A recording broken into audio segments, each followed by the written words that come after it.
Hello বন্ধুরা, আশা করি সবাই ভালো আছো। দেখো বন্ধুরা, এখানে কি বলেছে আমাকে, কালকে জিএনএম আর এএনএম এর কোশ্চেন পেপারে একটা কোশ্চেন, এখানে কি বলেছে a প্লাস 1/a ইকুয়াল 1 হলে a কিউ প্লাস 1 ইকুয়াল কত। তাহলে আমি এটাকে কি করব, স্কয়ার প্লাস এটার সাথে গুণ লসাগু a হলে স্কয়ার প্লাস 1 ইকুয়াল টু 1, তার মানে a square plus 1 equal to a। তাহলে আমি এটাকে সুন্দর করে সাজিয়ে লিখতে পারি a square minus a plus 1 equal to 0। তাহলে এইটার সাথে দেখো একটা যদি a প্লাস 1 গুণ করে দিই, তাহলে এইদিকেও a প্লাস 1 গুণ করে দেব।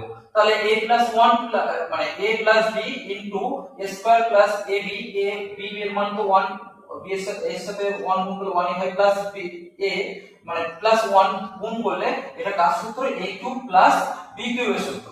a cube plus b cube এর সূত্র, তাহলে a cube plus b cube মানে 1 এর কিউব করলে তো 1 ই হয়, তাহলে ইকুয়াল কত, এদিকে 0। তাহলে এখানে উত্তর